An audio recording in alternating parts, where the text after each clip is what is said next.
Assalamualaikum warahmatullahi wabarakatuh. Berjumpa lagi dengan kami di channel Sajadah Kiai. Kali ini kami akan membahas Ini karomah Sunan Kudus yang meninggal saat jadi imam salat subuh. Kisah tentang Sunan Kudus diceritakan dalam Babat Tanah Jawi. Sunan Kudus adalah putra Sunan Ngudung atau Raden Usman Haji, dengan Syarifah Ruhil atau Dewi Ruhil yang bergelar Nyai Anom Manyuran binti Nyai Ageng Melaka binti Sunan Ampel. Babat Tanah Jawi sendiri merupakan terjemahan dari punika serat Babat Tanah Jawi wiwit saking Nabi Adam dumugi ing tahun 1647 yang disusun oleh W.L. Althoff di Leiden, Belanda pada tahun 1941.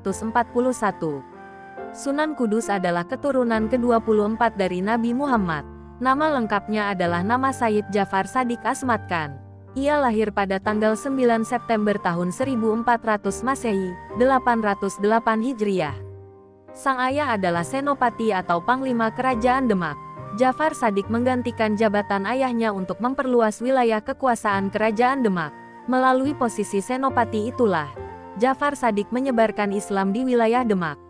Selain menjabat sebagai Senopati, ia juga diangkat menjadi Imam Besar Masjid Agung Demak, serta menjadi Kadi atau Hakim di Kerajaan Demak. Pada waktu Sunan Kudus sebagai Senopati Kerajaan Demak, Bintoro berhasil mengembangkan wilayah Kerajaan Demak ke arah timur hingga mencapai Madura, dan arah barat hingga Cirebon. Banyak cerita tentang kesaktiannya. Sebelum perang, ia diberi badong, semacam rompi, oleh Sunan Gunung Jati. Badong itu dibawanya berkeliling arena perang. Dari badong sakti itu, keluarlah jutaan tikus yang juga sakti. Kalau dipukul maka tikus itu tidak mati, namun mereka semakin mengamuk sejadi-jadinya. Pasukan Majapahit ketakutan sehingga mereka lari tunggang langgang. Dirinya juga mempunyai sebuah peti, yang bisa mengeluarkan ribuan tawon. Banyak prajurit Majapahit yang tewas disengat tawon itu. Pada akhirnya, pemimpin pasukan Majapahit, yaitu Adipati Terung menyerah padanya. Selanjutnya, dirinya meninggalkan Demak karena ingin membaktikan seluruh hidupnya untuk kepentingan agama Islam. Ia pergi menuju ke Kudus. Dahulu kota Kudus masih bernama Tajuk. Dalam cerita Tutu, dikisahkan, awalnya ada Kiai Telingsing yang mengembangkan kota ini. Telingsing sendiri adalah panggilan sederhana kepada Delingsing, seorang Muslim Cina asal Yunan, Tiongkok.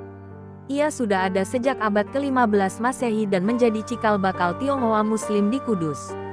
Kiai Telingsing seorang ahli seni lukis dari dinasti Sung yang terkenal dengan motif lukisan dinasti Sung, juga sebagai pedagang dan mubalik Islam terkemuka. Setelah datang ke Kudus untuk menyebarkan Islam, didirikannya sebuah masjid dan pesantren di Kampung Manguk.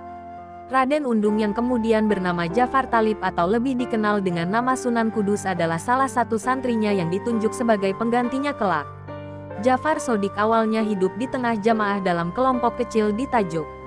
Jamaah itu merupakan para santri yang dibawanya dari Demak.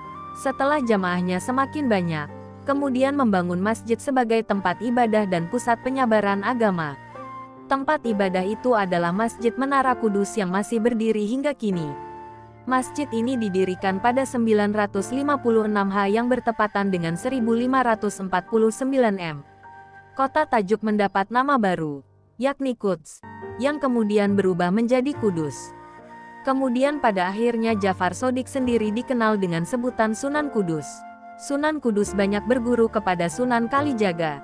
Gaya berdakwahnya sangat toleran pada budaya setempat serta cara penyampaian yang halus. Didekatinya masyarakat dengan memakai simbol-simbol Hindu-Buddha seperti yang tampak pada gaya arsitektur Masjid Kudus.